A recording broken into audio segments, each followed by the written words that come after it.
Well, good morning. It's another Monday. Another week is upon us, and we get to embrace it. Um, what have you guys been up to since the last time we spoke a week ago? If you're like me, again, it's been a busy week. Spent some time, different times with some friends, hanging out. A couple different times with some friends, just praying for each other, needing, we all need that extra encouragement from each other, not just to complain and gripe, but to encourage one another and pray for one another and lift each other up, because you know we're all walking through some hard times, some difficult times, some tough situations. And I have some dear friends that are in the midst of a deep valley and just needing some extra love and care and encouragement. And so tried to offer that last week. Over the weekend, worked a little bit in the house and in the yard. I tried something different this year. Every now and then I'll plant a few plants, not a huge garden, but just a few different plants here and there. And I decided this year, because to start them in a tray in the house rather than out in the ground, because we have a few squirrels that if I plant seeds in the ground, they dig them up and eat them. Or if they finally do get to sprout a little bit, they'll just eat them up. That's their salad for the day, I guess. So I thought, well, let me try to plant them in the house and get the seedlings started and then transplant them in the ground. Maybe the squirrels will leave them alone. And I did that, and it was an epic fail. Epic fail.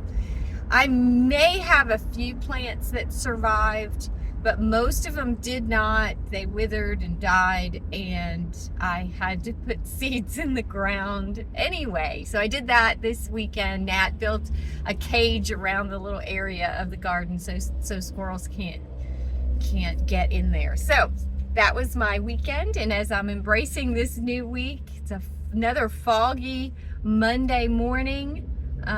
Won't be long before the fog will be gone and the sun will be out. It's going to be hot again today. In March, I'm not ready for the upper 80s, and that's what it's been here lately. But as I was praying and getting ready this morning, the thought that came to my mind today was this: that God is such a personal God. I grew up attending a few different denominational churches, and multiple reasons for that. And I don't believe that God is a denomination. There won't be any denominations in heaven. But for whatever reason, we're people, and we look to different denominations to find the Lord, to find God and our path to Him. And so I was brought up in a few different denominations, and although my experience was great, went to Sunday school, I not bad experiences at all.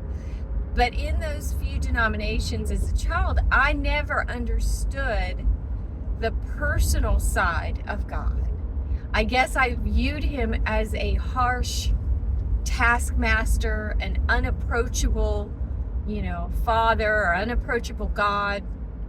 And it wasn't until I moved to Florida as a teenager and attended we tried many denominational churches after we moved to Florida, but a friend invited me, and I've shared this testimony before. A friend invited me to her church, and it was in that church that I found a personal God and experienced, even to this day, a personal relationship with Him. He's not an unapproachable God. He is as close to me as a brother, as a sister, as my husband. I can go to Him all the time, and I can feel His presence all the time in my life. And there's a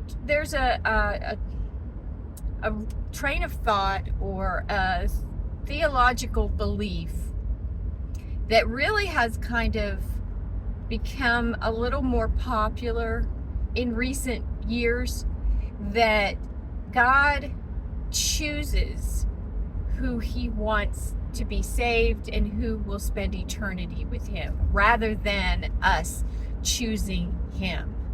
And I would debate that theology. And I'll even go as far as to say that one of the denominational churches that I was brought up in had that rule of thought. That was their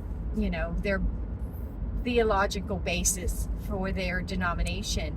I didn't realize it as a kid, but I disagree with that now, and I would even debate that now, because 1 Timothy 2:4 tells us that God wishes that all would be saved and come to know him. All means all. And so he's personal. He loves us. He died for everyone. Jesus died on that cross for everyone, not just for certain individuals that he chose, because he chooses all of us. He wants all of us to come to know him and spend eternity with him. But it is our choice to either accept him or reject him. And many reject him today, and that grieves his heart.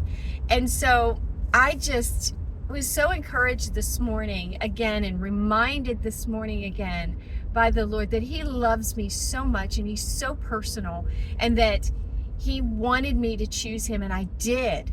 And I choose him every day above everything else in my life. And one day I will spend eternity with him forever and ever, along with so many loved ones and family members that are already with him.